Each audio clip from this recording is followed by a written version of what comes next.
wabarakatuh. Selamat siang, salam sehat, salam sejahtera bagi kita semua. Alhamdulillah kita pagi ini masih lanjut bisa berkumpul untuk mendengarkan paparan dari praktisi Bu Ida Widaningsih selaku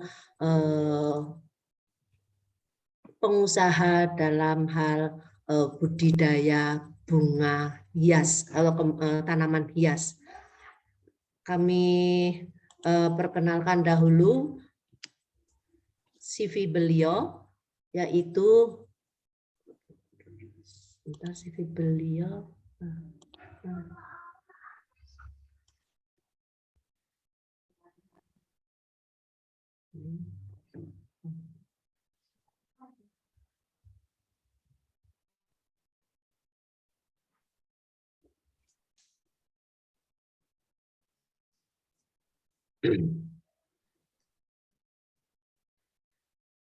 Ibu, maaf saya batuk.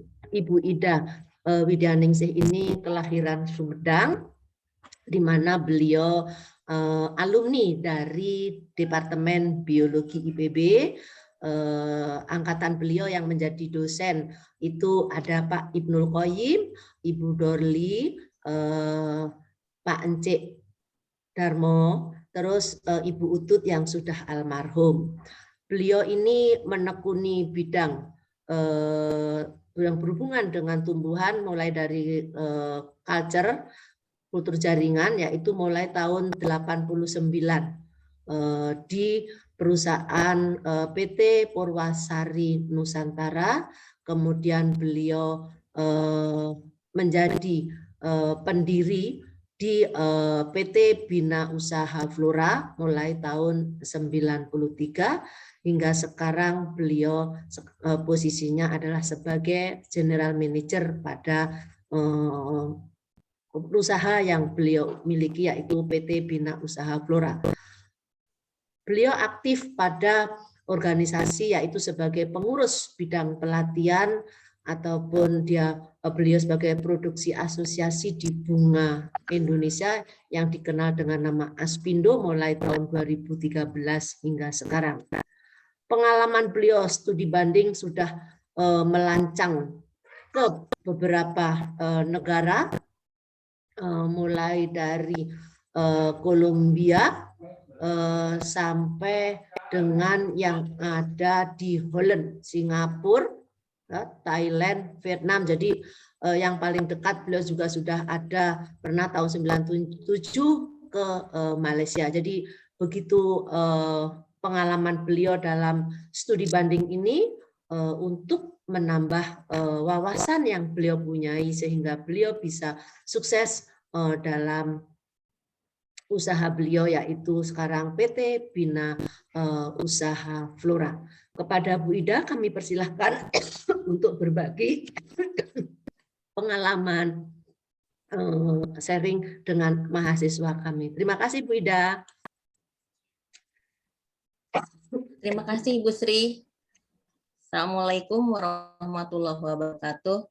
Selamat siang adik-adik, mungkin lebih tepatnya anak-anak ya, karena usianya lumayan jauh dengan saya.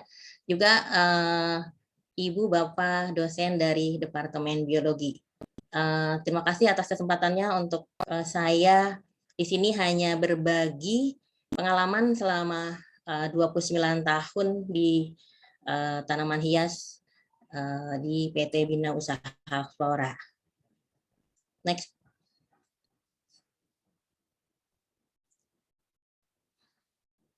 Tadi judulnya adalah peluang dan tantangan. Tentunya di setiap usaha apapun pasti ada peluang dan tantangan. Kebetulan karena saya bekerjanya di bidang tanaman hias, jadi saya akan memberikan peluang dan tantangan usaha tanaman hias. Next. Kalau kita bilang florikultur itu sebenarnya adalah bagian dari hortikultura, di mana hortikultura sendiri terbagi menjadi 4 bagian. Ada florikultura yang sehari-hari kita menyebutnya dengan tanaman hias. Ada juga termasuk adalah tanaman sayuran, tanaman obat atau herbal atau biofarmaka, juga tanaman buah.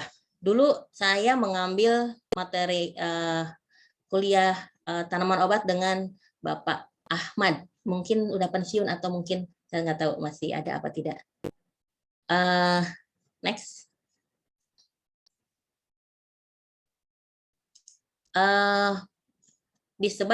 Disebut produk florikultura adalah produk yang memiliki nilai keindahan secara morfologi, bernilai estetik atau bahkan eksotik. Jadi florikultur adalah bagian dari hortikultur. Yang akan saya bahas ke depan adalah hanya untuk florikultur. Saya tidak membahas produk hortikultur yang lainnya. Next. Florikultur sebenarnya sangat banyak. Di sini saya buat garis besarnya ada beberapa, di antaranya adalah tanaman landscape. Tanaman landscape bagi juga ada tanaman perennial dan semusim. Nah, yang dimaksud landscape di sini lebih ke tanaman tahunan, di mana kebanyakan berupa pohon atau semak atau herba. Kemudian juga berikutnya ada tanaman pot, kemudian ada tanaman tahunan dan tanaman semusim, tanaman hias air, ada juga ornamental. Contoh ornamental adalah banyak ada rangkaian-rangkaian yang dari material pohon, misalnya dari bunga-bunga, misalnya apa tuh? Bunga mahoni, bunga apapun yang bisa atau buah bisa dirangkai menjadi sesuatu ornamental. Kemudian ada bunga potong, daun potong, dan umbi serta material tanaman. Di antara material tanaman di antaranya adalah biji. Kebetulan saya bekerja di bidang tanaman hias tadi, tidak semua nanti walaupun saya secara garis besar, tapi ada yang lebih detail yang saya kuasai sehari-hari. Next.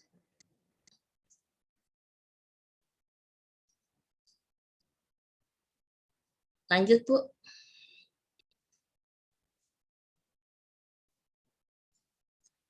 Nah, fungsi tanaman hias diantaranya adalah untuk keindahan, sumber oksigen, dan ada beberapa tanaman hias yang fungsinya untuk penyerap polutan. Dulu mungkin sekitar 5 tahun atau 10 tahun yang lalu dari Indonesia banyak diekspor jenis-jenis sansevieria ke Korea.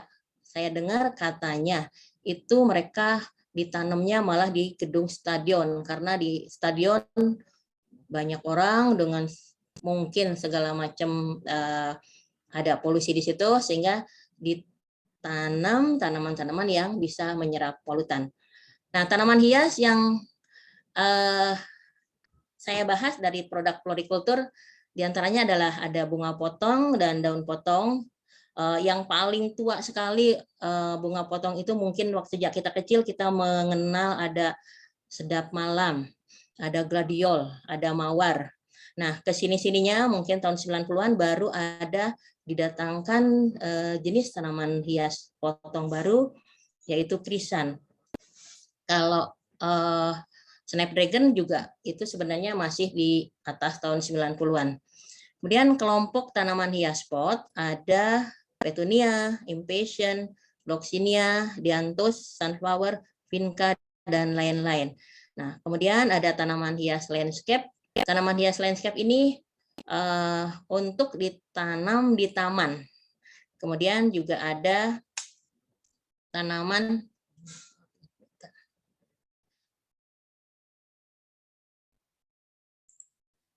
vertikal atau vertical garden, jenisnya hampir sama dengan tanaman landscape, hanya penanamannya dibuat secara vertikal. Nah, biasanya untuk tanaman vertikal ini yang paling banyak dipakai adalah tanaman hias daun.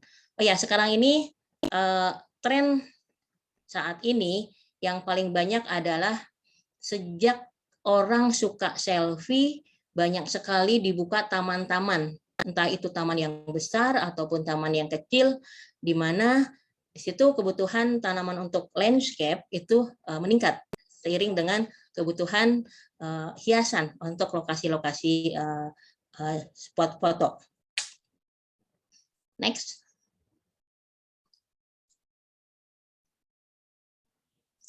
Nah, yang kedua adalah bunga potong. Bunga potong itu kenapa disebut di bunga potong adalah si bunganya itu dipotong dari tangkainya, kemudian dibuatkan rangkaian kalau untuk floris, tapi kita pun bisa menyimpan bunga potong misalnya di vas bunga. Nah, untuk merangkai ini biasanya memakai yang namanya oasis. Oasis itu adalah semacam spon, tapi bisa menyerap air sehingga bunga potong bisa bertahan beberapa hari di dalam rangkaian. Nah, untuk bunga potong, budidayanya bisa di naungan plastik atau di lahan terbuka. Jadi kalau adik-adik pernah dengar greenhouse sebenarnya di Indonesia tidak ada yang benar-benar greenhouse terbuat dari kaca atau rumah kaca, tapi adanya adalah rumah plastik dengan berbagai bahan untuk bangunannya. Nah, untuk bunga potong lebih banyak ditanam di dataran tinggi, sehingga untuk usaha-usaha yang lokasinya berada di dataran rendah, pilihannya tidak terlalu banyak. Next.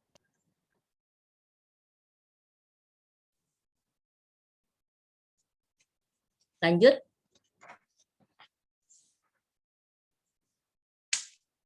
Ini salah satu contoh bunga potong yang paling banyak ditanam baik itu oleh perusahaan maupun petani adalah krisan. Tahun 90-an pada saat saya baru pindah ke Cipanas, saat itu para petani masih menanam sayuran. Juga kalaupun ada yang menanam bunga potong, masih jenis-jenis yang lama, yang konvensional seperti gladiol ataupun dahlia. Tapi sejak masuknya krisan ke Indonesia, bibitnya diimpor dari Belanda, kemudian diperbanyak di Indonesia, para petani mulai beralih ke bunga potong krisan. Kenapa beralih? Karena harga jual bunga potong terutama krisan relatif stabil dibanding dengan tanaman sayuran yang harganya fluktuatif. Dan ini masih berlanjut sampai sekarang, hanya pada saat masa pandemi saya lihat petani krisan ini kena dampaknya karena tidak bolehnya ada acara, sehingga mereka banyak juga yang beralih ke tanaman hias pot daun. Nanti mungkin sedikit saya ceritakan bagaimana perkembangan tanaman hias pada saat masa pandemi di akhir slide ini. Next.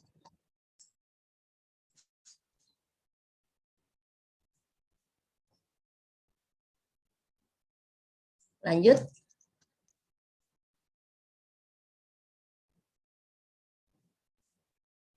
Ini yang saya ceritakan tanaman bunga potong yang sudah lama, sangat lama.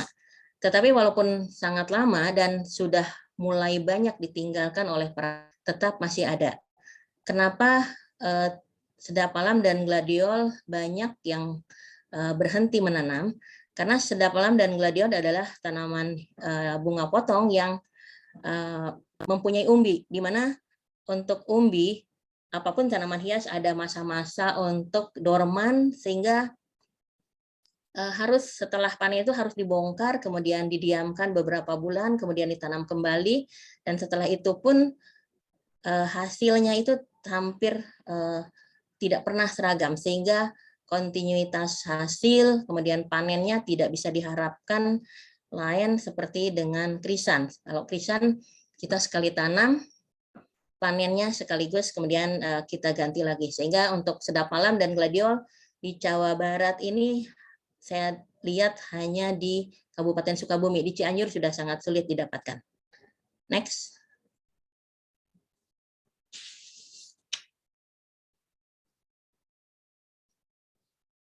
Ini adalah jinia. Jinia juga bunga potong lama yang ditanam, tapi sudah sangat jarang juga karena kekuatan atau base life-nya dengan krisan. Next.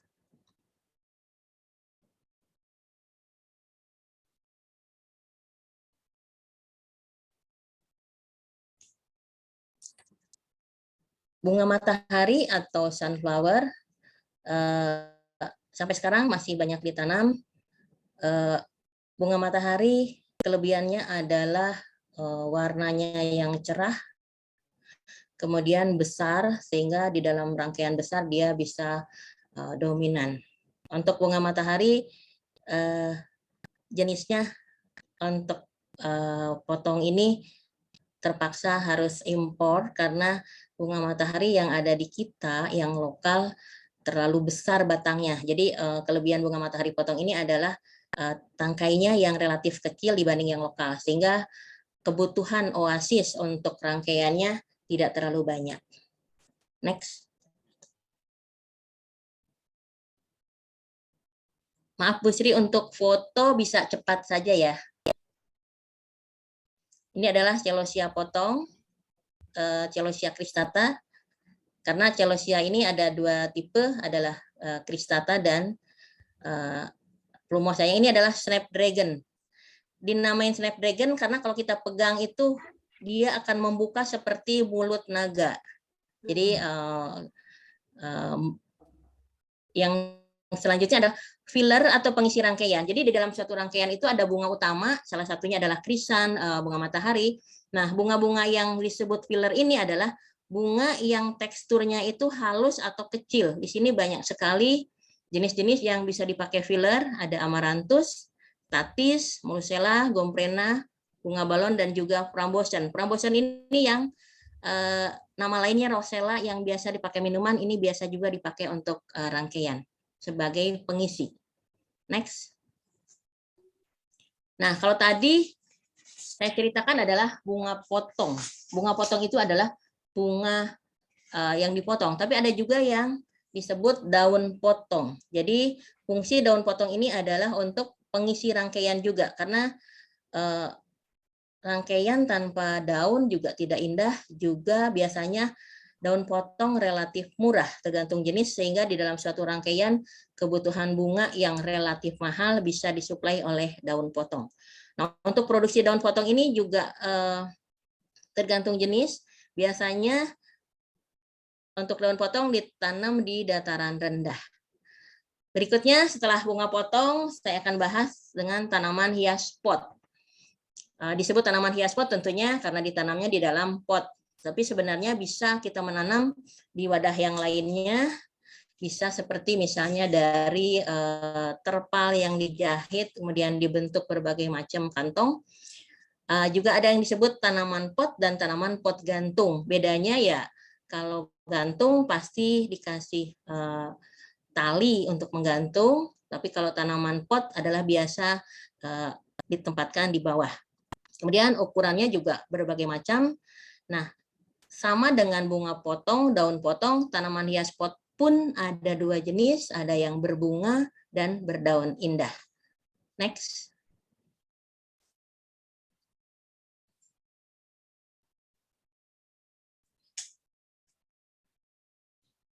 Nah, ini aneka tanaman hias pot. Kebetulan ini kami tanam percobaan di salah satu tempat di Bali.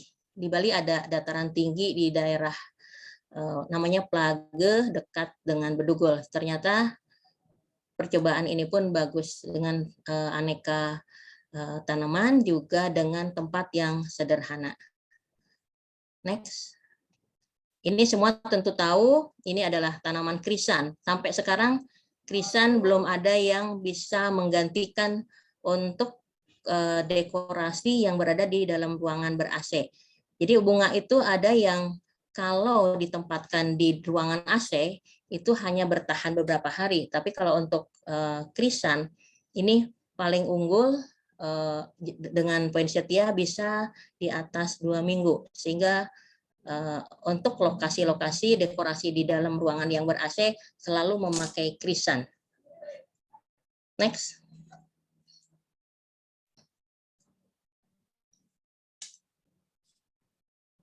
Ini masih foto yang sama dengan yang tadi. Ini adalah yang di percobaan kami.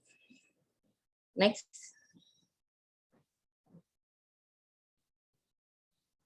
Ini poinsettia atau kastuba atau nama lainnya adalah nama kastuba ini untuk pohon Natal.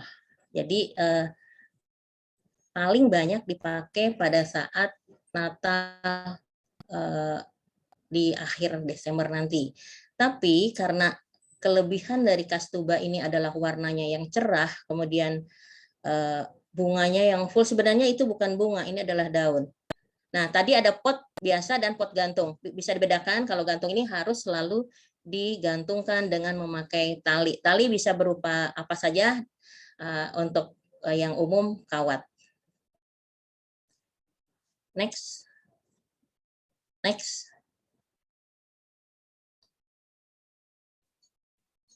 Lanjut, Bu. Nah, tadi kan saya sudah bilang untuk tanaman pot wadahnya boleh apa saja. Kalau ini kami sebut flowering bag, itu wadahnya ini dari terpal yang dibuat dikasih lubang-lubang di pinggir, sehingga untuk penanaman bisa dari semua sisi dan hasil tanaman pun bisa bulat, simetris di setiap bagian. Tidak hanya tanaman ke arah atas, tapi bisa juga menjuntai ke bawah. Untuk tanaman hias berbunga selesai. Sekarang kita masuk ke tanaman berdaun indah. Nah, disebut berdaun indah karena bahan bentuk atau warna daunnya yang utama. Di sini biasanya untuk tanaman yang berdaun tidak berbunga. Kalaupun nanti ada tanaman hias berdaun keluar bunga, itu harus dibuang karena menandakan tanaman tersebut sudah tua dan akan menghambat pertumbuhan daun. Kemudian sifat tahunannya, sifat tumbuhnya biasanya tahunan atau perennial. Jadi kalau yang ingin menanam, melihara atau mempunyai tanaman yang awet, itu biasanya memilih yang jenis yang berdaun indah. Nah, biasanya untuk pembibitannya, untuk berbunga biasanya melalui penyemaian benih, tapi kalau untuk tanaman hias berdaun indah ini biasanya melalui stek atau pemisahan anakan, tergantung jenisnya, atau yang paling banyak memakai sistem kultur jaringan. Lanjut.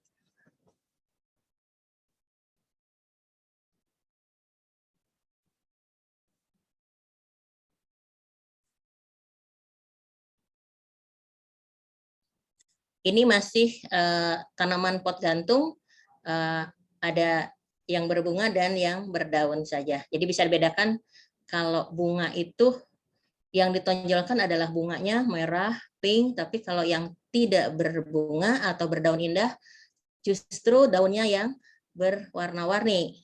Sini masih berdaun indah, di sini ada warnanya variegata, daunnya hijau, ada tepi-tepi putih atau krem, masih berdaun indah.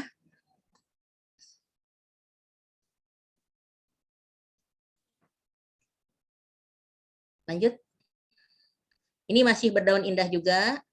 Yang sebelah kiri walaupun hanya hijau,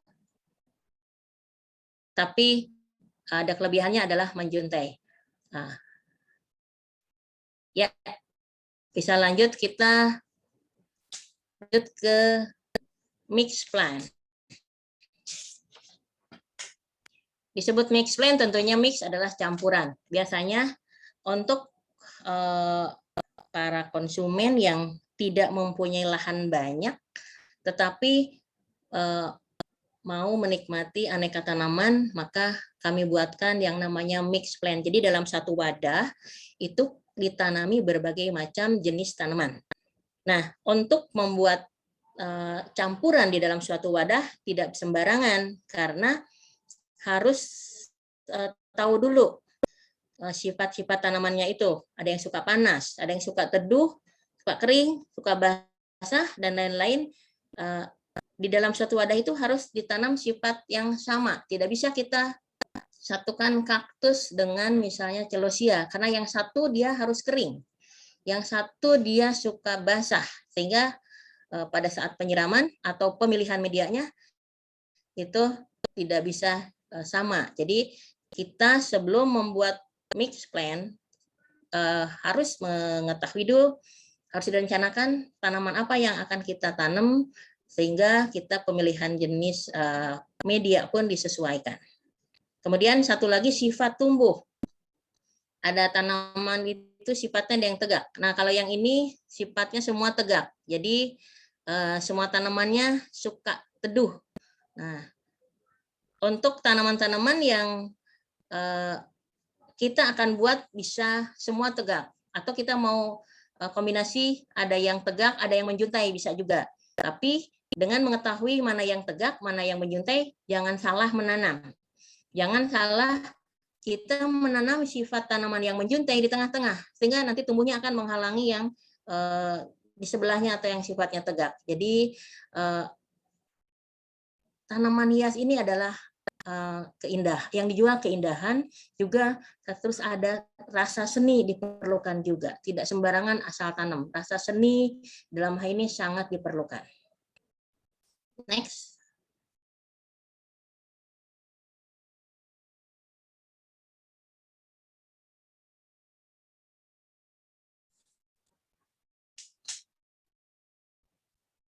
Nah, ini mix plan, tapi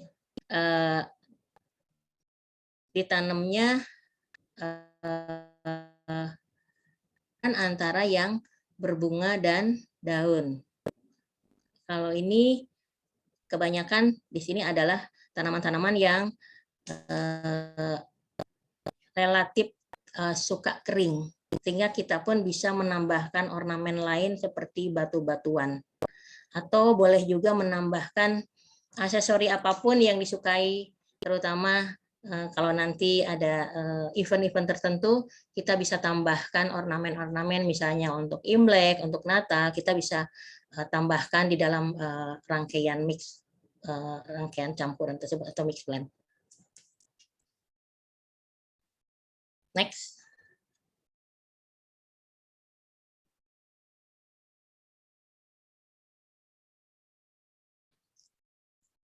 Ini masih mix blend, campuran antara bunga dan daun. Nah, ini yang saya tadi ada sampaikan, ada sebagian yang tipe menjuntai. Di dalam bisnis tanaman hias, itu kalau kita ingin menambah nilai jual, itu kita harus membuat sesuatu yang akan meningkatkan penjualan. Nah, misalnya kita akan punya berbagai jenis tanaman. Nah, tentunya tadi saya bilang perlu kreativitas. Dalam hal ini ada nilai seninya juga. Tidak sembarangan kita mencampurkan atau membuat rangkaian.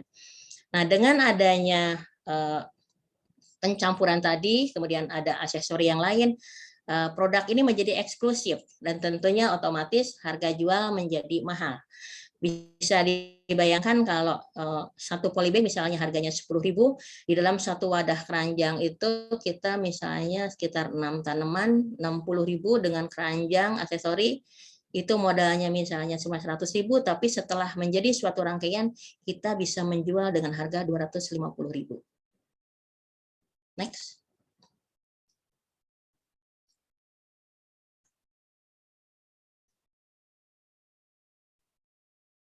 Nah, contoh-contoh untuk peningkatan nilai jual adalah untuk souvenir. Ini biasanya kalau harga jual tanamannya 5.000, tapi setelah dibungkus ini kita bisa jual paling rendah 10.000. Jadi untuk souvenir sudah mulai banyak yang memakai tanaman. Ini hadiah Imlek, souvenir untuk Imlek. Jadi kita tambahin, walaupun kurang mengerti bahasa Cina-nya, saya tetap tambahkan ada juga bahasa Cina yang berhubungan dengan momen Imlek. Jangan lupa juga, misalnya kita harus tahu kalau Imlek itu dominannya warna apa. Jadi kita masukin warna merah. Nah, ini ada juga parsel untuk hantaran-hantaran, dan yang saya tahu komentar dari para penerima parsel, kalau kita bandingkan tadi ada yang ngirim rangkaian bunga potong, dibanding dengan parsel bunga, mereka lebih suka rangkaian parsel bunga karena umurnya lebih lama. Kalau bunga potong rangkaian itu paling lama seminggu sudah layu. Kemudian setelah itu dibuang. Nah, kalau untuk bunga seperti ini, tanamannya akan hidup berminggu-minggu. Kalaupun kita bosan, kita bisa pindahkan ke wadah lain atau dirubah-rubah bentuk rangkaiannya. Next.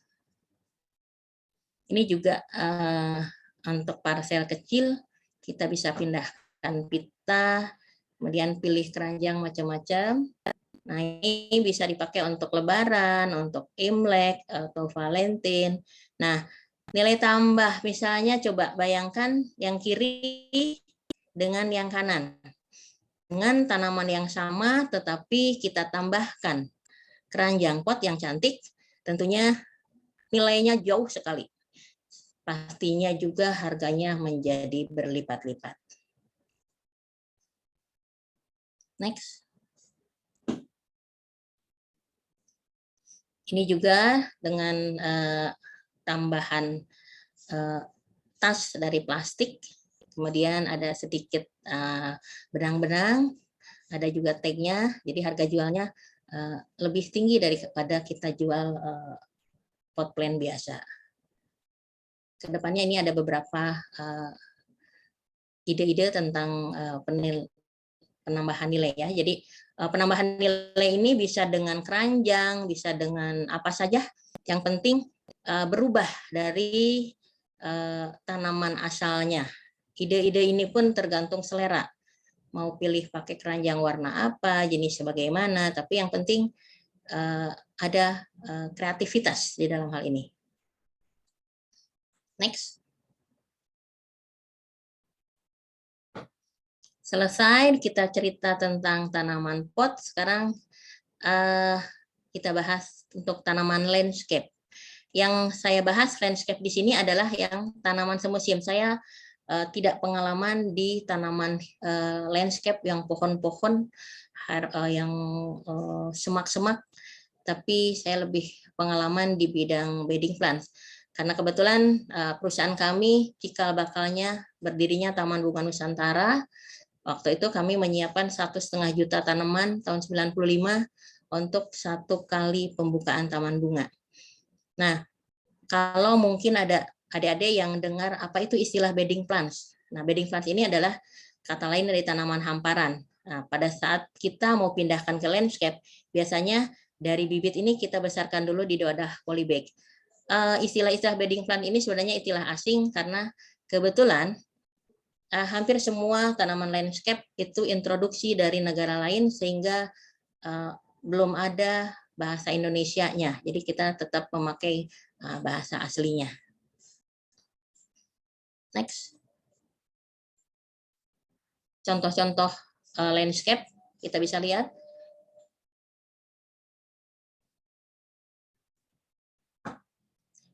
Siapa yang tahu ini tanaman landscape ini di mana? Ini di Bogor.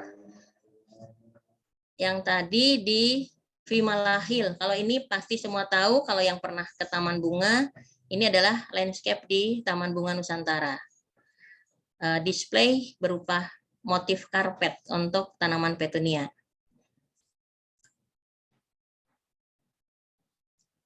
Lanjut.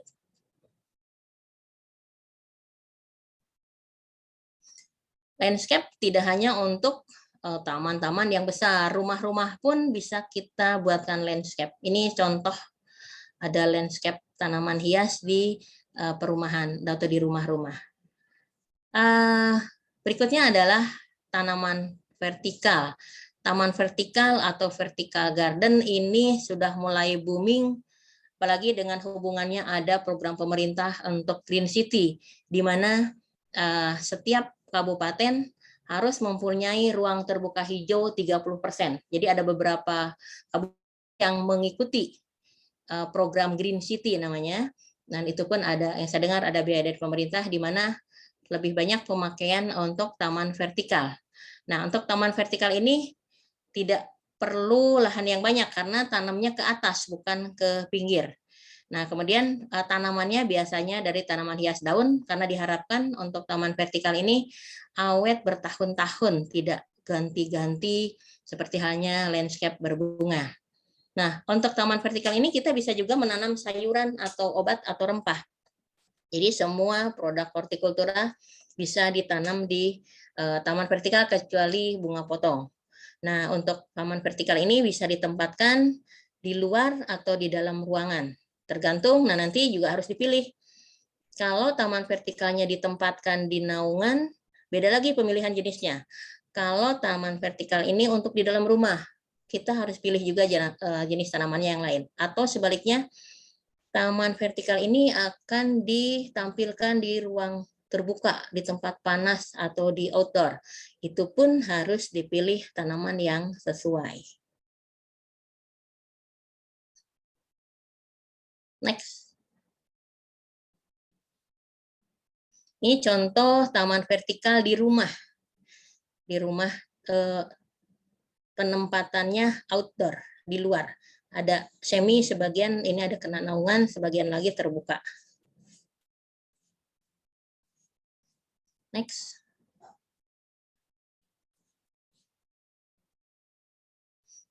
Ini taman vertikal di dalam rumah.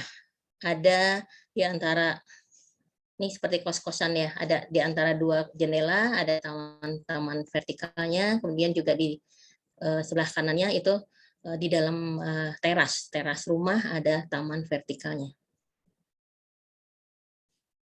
Next.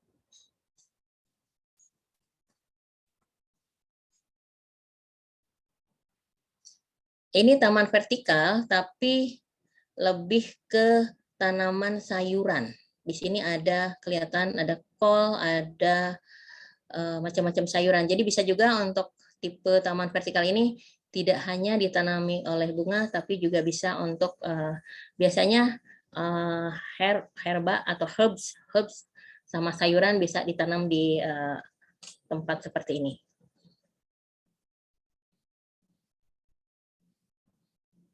Next.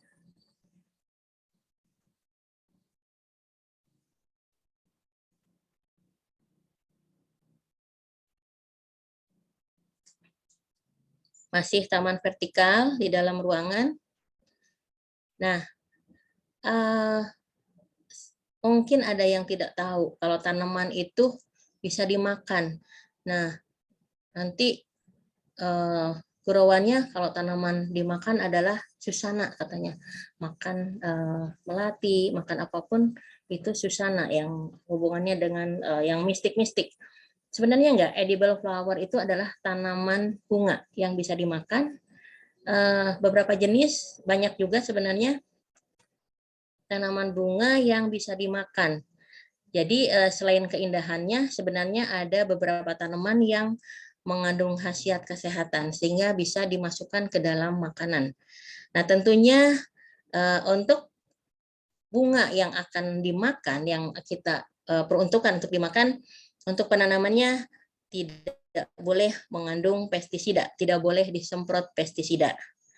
Nah, pemakaian edible flower ini, kebetulan edible flower bahasanya nggak pernah di bahasa Indonesia kan, tanaman bisa dimakan. Jadi kalaupun adik-adik ada yang searching bisa langsung masuk ke edible flower, langsung ada tanaman-tanaman dengan berbagai macam pemakaian juga khasiatnya.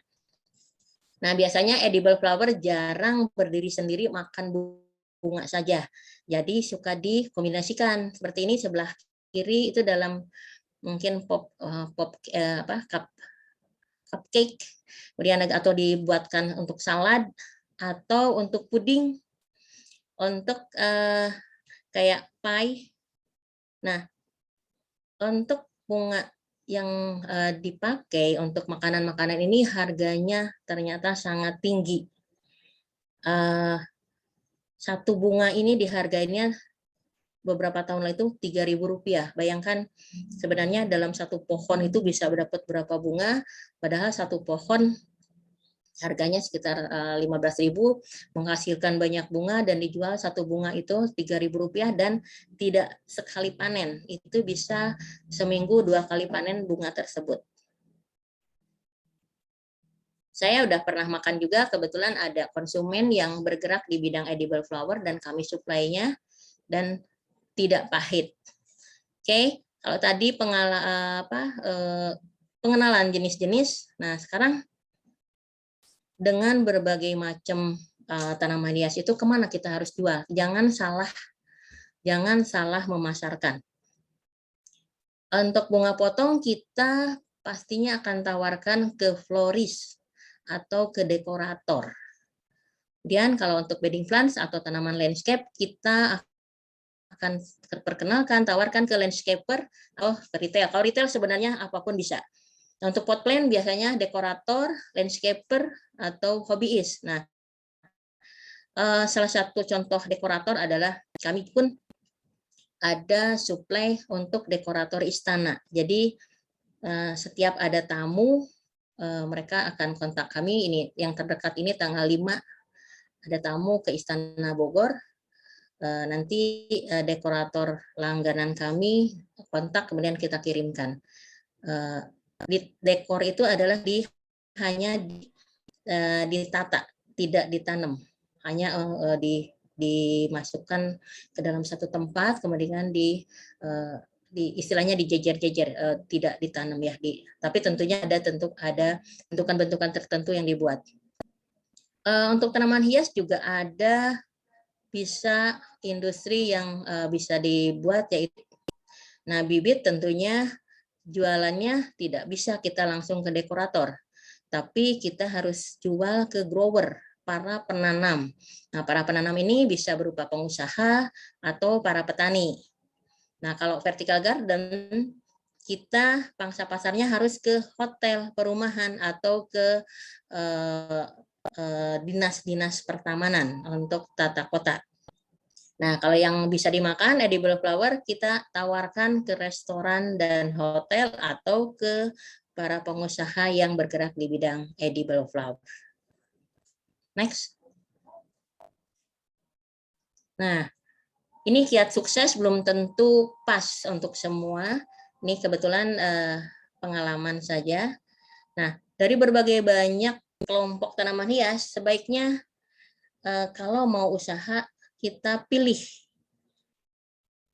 harus fokus sebenarnya untuk bunga potong atau mau pot plant atau mau landscape atau mau bibit atau mau yang lainnya. Nah, tentunya membina hubungan yang baik secara terus-menerus dengan konsumen dan supplier itu wajib dilakukan sebenarnya untuk jenis yang manapun diambil. Kemudian membangun networking dan pertemanan yang luas dengan berbagai kalangan, baik instansi pemerintah maupun swasta. Nah, dalam hal ini instansi pemerintah juga sangat erat hubungannya, karena nanti kalau kita akan mengirim tanaman, nanti ada hubungannya dengan karantina misalnya.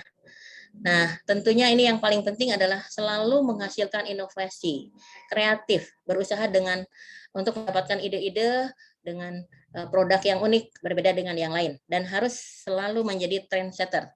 Trendsetter ini yang selalu kami terapkan di perusahaan, walaupun setelah itu kami yang capek-capek mencari sesuatu yang baru supaya kami menjadi sesuatu yang paling duluan, tapi setelah itu ada follower mengikuti beberapa bulan, tapi itu bukan masalah karena itu adalah bisnis ya.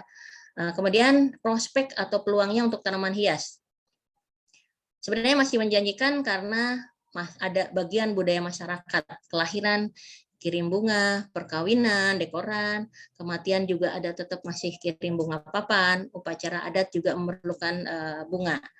Kemudian juga masih bagian peradaban masyarakat modern, keindahan lingkungan, simbol ungkapan perasaan, ungkapan simpati dan empati. Kemudian juga perubahan gaya hidup, green living. Jadi banyak yang sudah mulai rumahnya dipenuhi dengan bunga-bunga. Next.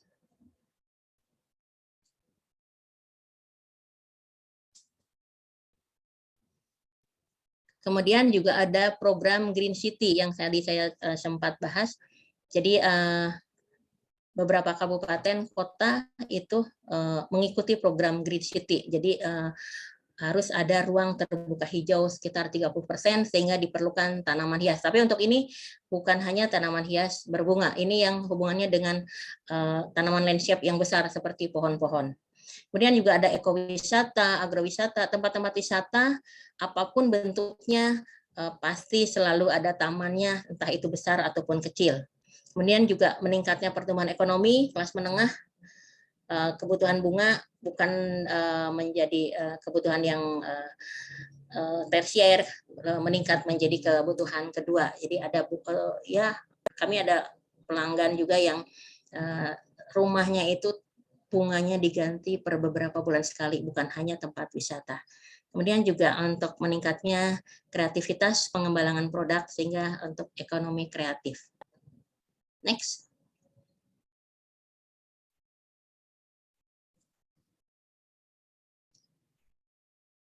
Nah, tentunya setelah ada peluang kita harus juga tahu apa hambatannya, tantangannya.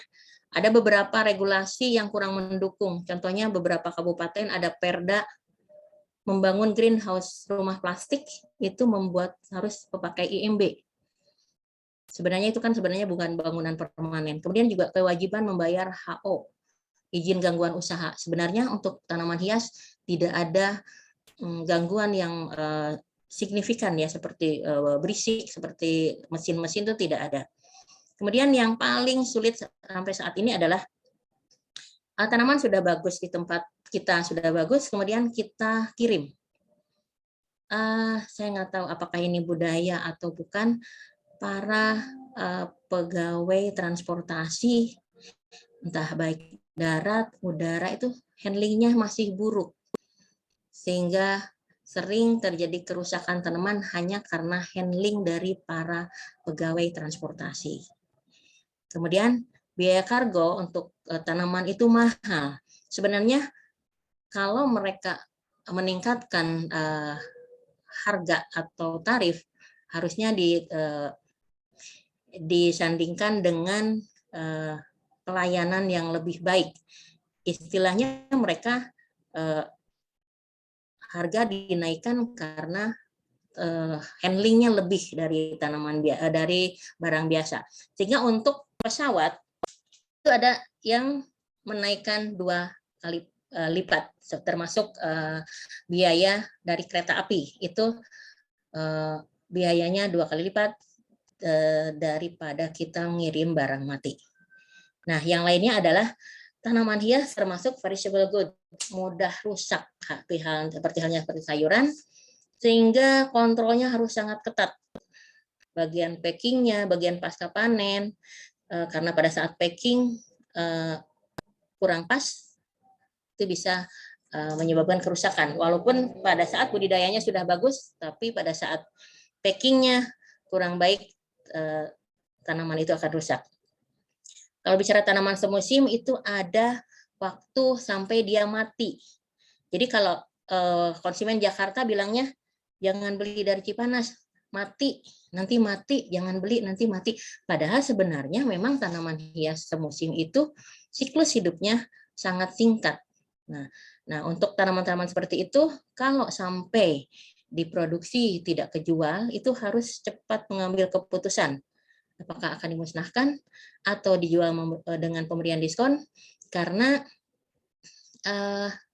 keputusan ini sangat penting. Ini ada juga yang image perusahaannya dipertahankan.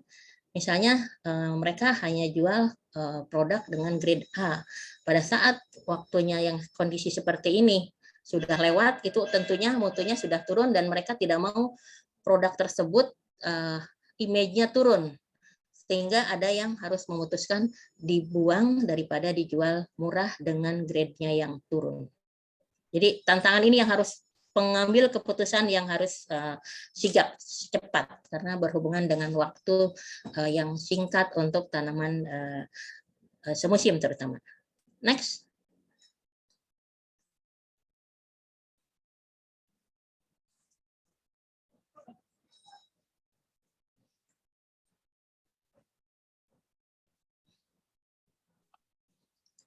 Oh, maaf, ternyata sudah habis bahasannya.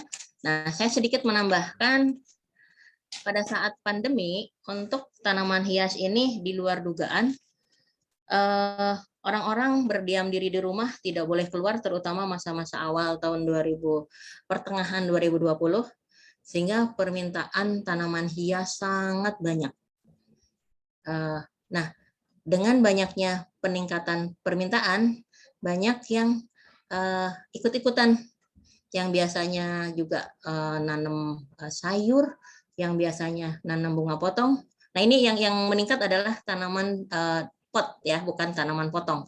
Kalau potong sangat terpuruk karena tidak boleh adanya kerumunan, tidak boleh pesta, sehingga pada saat pandemi bunga potong sangat turun penjualannya. Kemudian juga sama itu bunga rangkaian, bunga daun potong. Tapi untuk tanaman pot meningkat sampai akhir 2021. Nah, tentunya follower-follower yang ikut-ikutan karena melihat bunga sangat laku keras pada saat pandemi untuk tanaman pot, mereka bikin ikut-ikutan, tapi sayang sekali pada saat mereka sudah siap jual, trennya sudah mulai turun lagi. Nah, sekarang yang naik lagi adalah kebijakan pemerintah untuk membolehkan pesta, ada kerumunan, kebutuhan untuk dekorasi dengan bunga potong meningkat lagi. Saya pikir itu. Terima kasih atas kesempatannya. Mohon maaf jika ada penyampaian yang kurang berkenan. Baik, terima kasih Bu Ida. Sama-sama. Penyampaian pengetahuan, wawasan, di mana tantangan dan peluang tersebut sudah disampaikan dengan baik, sehingga dari situ dalam setiap usaha pasti akan mengalami hal tersebut. Untuk selanjutnya kami buka sesi tanya jawab kepada partisipan. Silahkan raise hand jika ada yang ingin bertanya. Silahkan.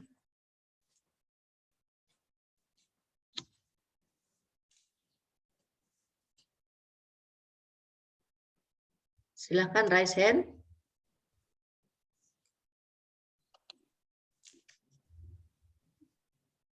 Oke. Kalau tidak ada, saya ingin tanya Bu Ida sambil menunggu mahasiswa kami. Nah, itu Bu Ida untuk tanaman-tanaman yang itu kan tanaman yang tumbuh bunga-bunga yang di dataran tinggi itu kan cerah-cerah ya warnanya Bu Ida. Terus kalau kemudian dibawa tadi ke Jakarta, di mana kondisi antara daerah yang dataran tinggi dengan di bawah Jakarta yang panas, itu bunganya tidak cerah lagi. Nah, itu bagaimana Bu Ida menanganinya supaya tetap cerah tanaman tersebut, bunga-bunganya Bu Ida? Terima kasih.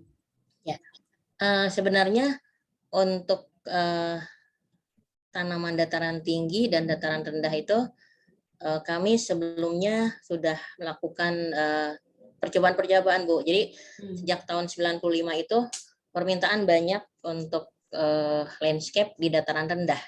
Nah, kami tidak percaya diri dulu sebelum kami melakukan percobaan. Kami melakukan percobaan di Taman Buah Mekarsari, kerjasama juga dengan Taman Wiladatika Cibubur, juga ada dulu ada tempat penjualan tanaman hias di sentra tanaman itu di Serpong. Dari sana kami mendapatkan data tanaman hias apa yang cocok untuk di dataran rendah. Nah, tentunya kita tidak bisa memaksakan, jadi jangan hanya karena kemauan konsumen mau yang ini, tapi kenyataannya nanti tidak bertahan lama di dataran rendah. Jadi kami akan infokan dulu Bu, tanaman apa kalau untuk di dataran rendah yang bagus bertahan, tidak berubah warnanya, atau sebenarnya kalau warna itu hubungannya dengan intensitas cahaya ya. Dataran rendah sebenarnya lebih cerah, tapi yang kendala di dataran rendah ada biasanya mengecilnya ukuran bunga. Nah, di Bali pun kami melakukan percobaan di dataran rendah dan dataran tinggi juga, sehingga bisa dibandingkan tanaman apa saja yang bisa untuk dataran rendah dan tinggi. Jadi kami infokan dulu, terutama untuk kalau yang hobi-hobi kan mereka nggak terlalu masalah karena sedikit, tapi kalau kebutuhannya sangat besar. Minggu ini kami ada konsumen yang mendisplay untuk acara kebangkitan nasional di Sentul, Bu. Situ pemakaian bunganya sampai puluhan ribu, ya kita udah arahkan dulu tanamannya apa yang ada yang bisa bagus di sana. Jadi lebih ke edukasi dulu, Bu, ke konsumen supaya konsumen nggak kecewa. Ya, baik. Terima kasih, Bu. Betul bahwa edukasi itu perlu supaya tadi tidak kecewa tadi, benar, Bu. Nah, ada yang bertanya nih, Pak Kusmayadi, bagaimana untuk pemula nih, bagaimana solusi dalam masalah penjualan yang biasanya kesulitan untuk memasarkannya? Dengan beragamnya jenis tanaman hias itu kita harus pilih. Pertama kita juga posisi kita ada di mana. Nah, tentunya kalau kita bicara Jakarta, semua jenis tanaman ada ya. Nah, tapi kalau nanti ada di daerah, ke arah mana paling banyak. Jadi sebelumnya kita harus tahu dulu di lingkungan sekitarnya itu sudah ada apa belum. Jadi kita jangan memaksakan masuk ke segmen yang sudah penuh. Jadi kita lihat dulu peluangnya itu ada di mana. Apakah di bunga potong, di daun potong, di tanaman pot, di landscape, atau mungkin di edible flower yang terbaru. Jadi harus mengenali dulu kita berjualan di mana dan kemana itu dulu, Bu. Kalau misalnya kita mau ke Jakarta, nah itu apapun bisa masuk. Tapi kalau misalnya kita jualannya di wilayah lain, mungkin pemakaian misalnya bunga potong di daerah situ kurang, berarti kita pindah ke segmen yang lain yang kemungkinan penggunaannya lebih banyak. Jadi harus diketahui dulu sebelumnya lokasi atau situasi di tempat target pasar kita. Terima kasih atas informasi yang disampaikan. Silakan mahasiswa langsung raise hand jika ada yang ingin bertanya. Sangat menarik nih. Narasaki, monggo Mas Narasaki, ya silakan. Baik Bu, terima kasih atas kesempatannya. Izin bertanya Bu, untuk tanaman hias ini apakah apa ya media tanamnya Ibu ya untuk agar bisa sesuai di dataran rendah. Terima kasih. Sebentar, karena putus-putus, maksudnya media tanam untuk tanaman hias dataran rendah. Tanaman hias dataran rendah. Secara umum untuk media tanam itu kita memakai potensi yang ada di tempat tersebut. Jadi rekomendasinya selalu kami dikembalikan ke supply yang ada di tempatnya dulu, Bu. Jadi kalau yang umum kan bisa aja sekarang kan kalau di tempat kami sini ada sekam bakar, ada kompos sekam, ada tanah, ada kokopit. Nah, tapi dataran rendah juga kan bukan hanya kita bicara Jakarta atau Surabaya, mungkin Bali. Nah, ini secara umum untuk media itu ada bahan padat, ada bahan yang poros. Nah, kalau padat ini biasanya dari tanah atau kompos. Nah, untuk yang porositasnya biasanya ada sekam yang dikomposkan atau sekam bakar. Secara umum yang paling banyak didapat untuk media di mana-mana ada tuh adalah kompos sekam. Itu kompos sekam ini dari penggilingan padi harus dikomposkan dulu, bukan yang mentah, karena dalam proses pembusukan masih memerlukan nitrogen. Nah, ini pengetahuan ini penting karena banyak yang memakai sekam yang langsung dari penggilingan padi tanpa dikomposkan, sehingga pada saat ditanam, si sekam masih proses pembusukan dan mengambil nutrisi nitrogen dari pupuk yang kita peruntukkan untuk tanaman sebenarnya. Nah, yang lainnya adalah yang biasa dipakai adalah kokopit. Jadi rekomendasi kami tanah, kompos sekam, dan kokopit biasanya perbandingannya lebih banyak yang porosnya untuk komposnya 2, tanah 1, dan kokopit 1 untuk di dataran rendah ya. Terima kasih atas jawaban yang disampaikan. Silakan yang lain.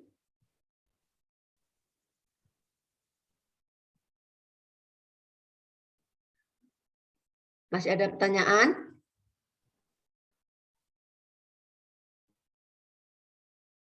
Halo? Oke. Mbak Kaya. Kayila Kirenaha. Nah, mau silakan. Susah namanya. Silakan. Ya. Terima kasih Bu atas kesempatannya. Saya ingin bertanya, dalam sebuah industri memang tidak bisa mengelakkan kalau ada limbah atau barang produk yang tidak dapat dijual sehingga kita harus membuangnya atau menjualnya dengan harga murah kembali. Nah, saya ingin bertanya apakah misalnya bunga-bunga hias yang tidak bisa dijual itu apakah bisa diolah kembali, misalnya menjadi produk kembali atau yang bisa bermanfaat gitu Bu. Terima kasih. Ya, untuk tanaman hias, limbahnya ya kalau nggak laku, kita paling pisahkan antara media dan tanamannya. Tanamannya kita komposkan, kemudian media pun kita komposkan kembali. Jadi tidak bisa diolah menjadi apapun karena itu sulit ya, karena sudah busuk untuk nanti prosesnya. Jadi hanya paling untuk dikomposkan. Tapi dipisahkan dulu antara medianya dan tanamannya. Jadi hasilnya kita mendapatkan kompos.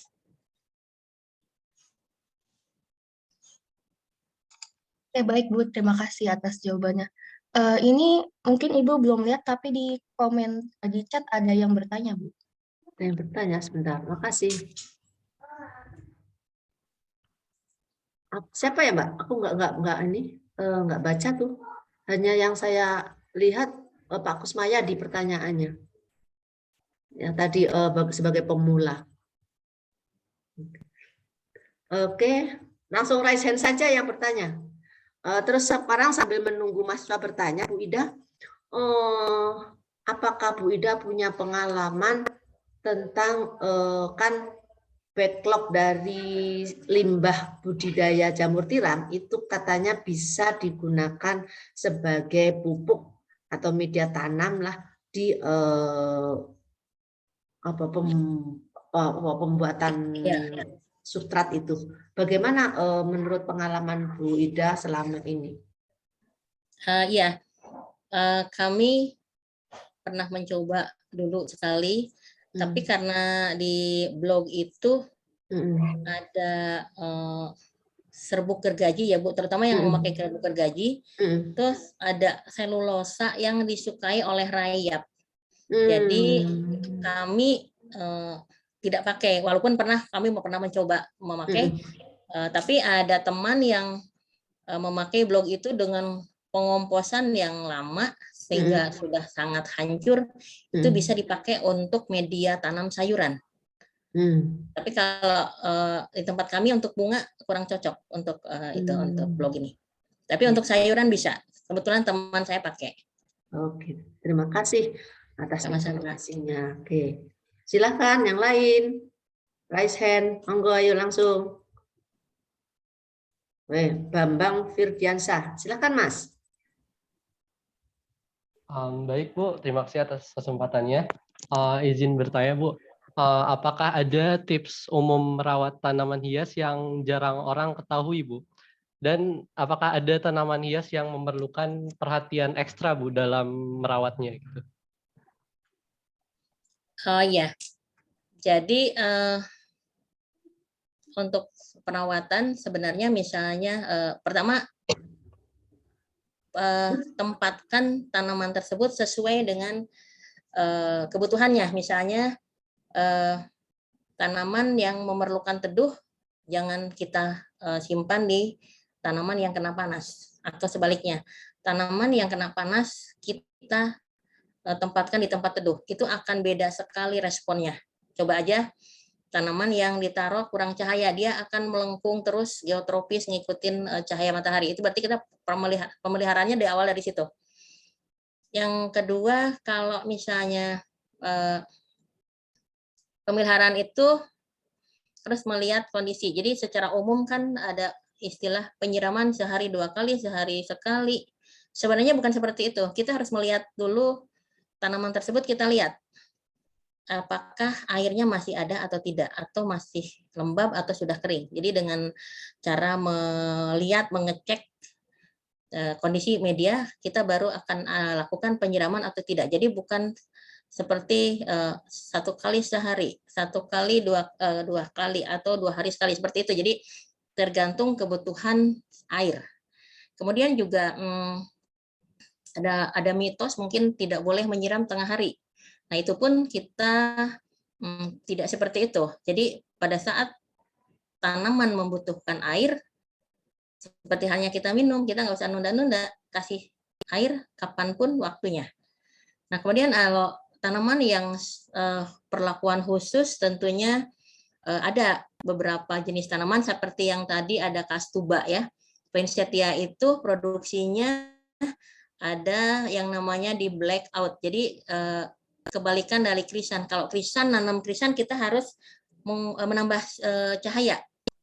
Mungkin ada yang pernah main ke Cipanas di malam hari, pinggir jalan banyak lampu yang terang benderang pinggir jalan karena di greenhouse-nya kok dilampuin ya. Nah, itu adalah perlakuan khusus untuk menambah cahaya, karena tanaman krisan didatangkan dari luar negeri yang ada long day-nya, kemudian di kita short day, kita harus menambahkan lampu sesuai kebutuhan tanaman tersebut. Jadi ada perlakuan khusus untuk krisan. Kalau nggak ditambah lampu, nggak akan berhasil sesuai yang optimum. Bisa, tapi misalnya tangkainya akan menjadi pendek.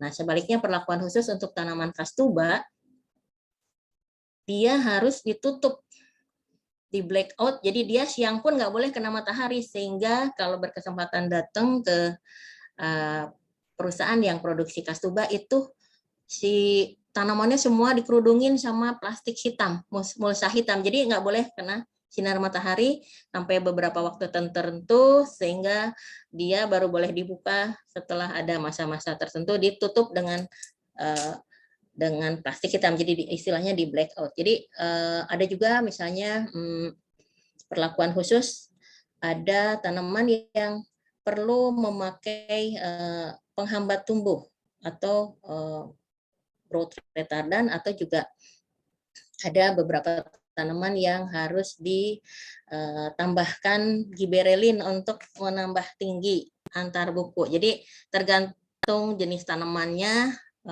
perlakuannya juga beda-beda. Tapi tetap perlakuan khusus dibanding dengan tanaman kayak untuk taman itu biasa-biasa saja, nggak perlu ada tambahan-tambahan yang lebih rumit. Mungkin itu deh. Terima kasih Bu Ida. Berarti kita pada intinya harus tahu sifat-sifat dari tanaman itu ya. Jadi kita harus mengenali biologi dari tanaman itu. Khususnya tadi kalau tanaman itu ya. Dari luar negeri, tanaman impor itu di sana mengenal hari panjang, hari pendek ya. Sehingga tadi kalau memang dia perlu hari panjang ditambahi sinar. Tambahin. Oke. Sinar, lampu bohlam gitu. Tapi yang short day di sini nggak boleh matahari, di sini banyak, kita tutup kerudungin. Ya. Nah, menarik itu pada waktu anak kuliah, bahan kuliah ada yang tanaman hari panjang, tanaman hari pendek begitu. Oke, terima kasih atas perhatian teman-teman yang telah memberikan pertanyaan-pertanyaan. Untuk berikutnya kami menyampaikan dulu salam dari Ibu Taruni kepada Ibu Ida. Beliau tadi bergabung tapi terputus-putus karena beliau ada di jalan, jadi sinyalnya nggak stabil. Salam kembali, salam sehat selalu. Ini Bu ada satu ada yang bertanya untuk tanaman aquascape, baiknya disimpan di dalam ruangan atau di luar. Oh, Secara umum bagus. aquascape kan tanaman air ya, itu biasanya di luar. Oke, oke, itu pertanyaan jawabannya Pak Kusmayadi.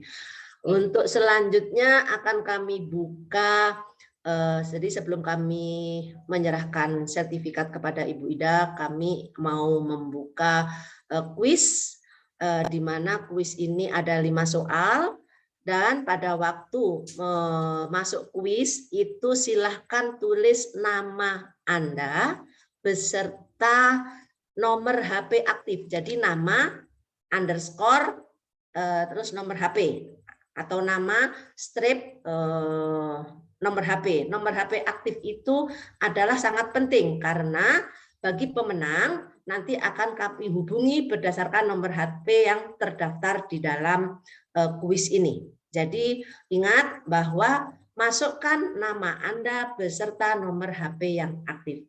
Silahkan panitia untuk memunculkan link kuisnya.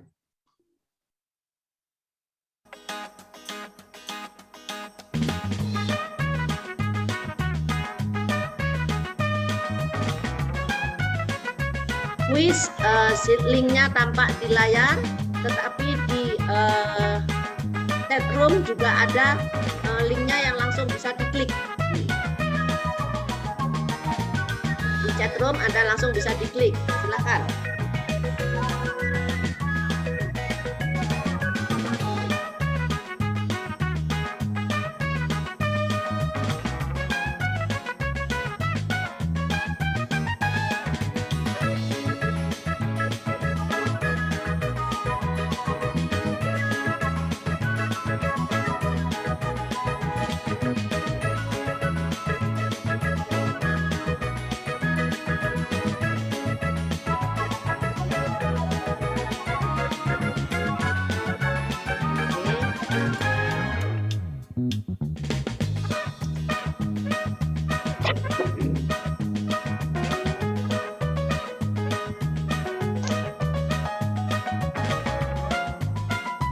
Ya, silakan mulai. Soal sudah dibuka. Silakan kerjakan.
Pemenangnya Saudara Gifari. Oke, nanti akan kami hubungi nomor ini. Nomor pemenang 1, pemenang 2-nya. Tampilkan, tampilkan. Nomor 2-nya Rizky. Sayang, Rizky tidak memberikan nomor HP-nya sehingga kami tidak bisa menghubungi. Pemenang 3-nya Pipit Suryani. Ada nomor HP-nya, maka nanti akan kami hubungi untuk menyampaikan hadiahnya.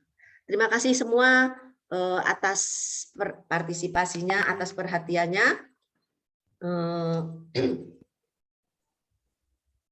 Dengan demikian akan berakhir materi Kapita Selecta, di mana ini adalah sesi 2. Mohon maaf kepada para pengikut kuis jika tidak mendapatkan hadiah, karena ini hanya sekedar intermezzo saja dari materi ini, ya, sebagai hiburan saja.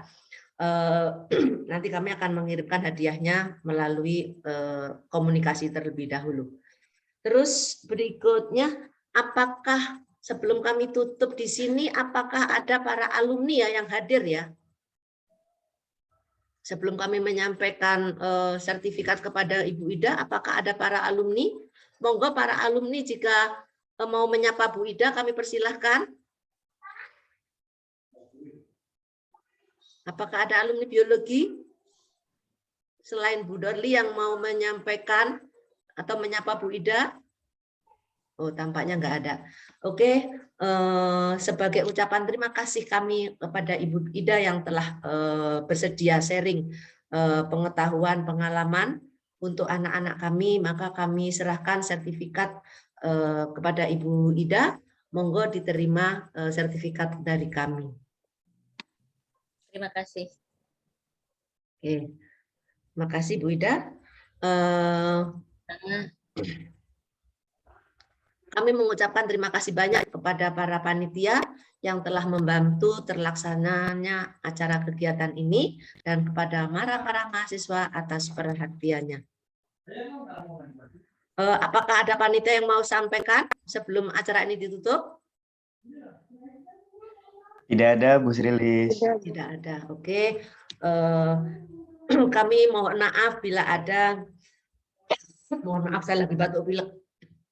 Kami mohon maaf Bu Ida bila ada selama ini mulai dari awal sampai akhir dalam komunikasi ini ada yang kurang berkenan selama Sama Bu ini. Tri. Jadi kami juga sangat berterima kasih sebagai alumni, kami bangga atas prestasi Ibu yang sukses dalam dunia bisnis. Semoga usaha ini terus berkembang. Amin. Karena dengan usaha yang terus berkembang dan sukses, itu kami bisa juga menikmati mahasiswa kami bisa kami kirim ke tempat Ibu, sehingga kami juga merasakan kesuksesan itu bersama mahasiswa yang kami. Karena sekarang di IPB itu ada sebanyak 20 SKS di mana mahasiswa bisa ikut langsung ke dunia bisnis, ya, ke dunia bisnis, baik itu mau berhubungan dengan ilmunya atau tidak. Nah, dari situ mungkin usaha atau perusahaan yang Ibu pimpin itu bisa menjadi mitra kami dalam memperoleh SKS, begitu, dari mahasiswa kami. Oke. Sekian, terima kasih atas perhatiannya. Semoga kita semua senantiasa sehat walafiat. Sampai ketemu lagi suatu saat dengan acara yang serupa. Terima kasih. Assalamualaikum warahmatullahi wabarakatuh.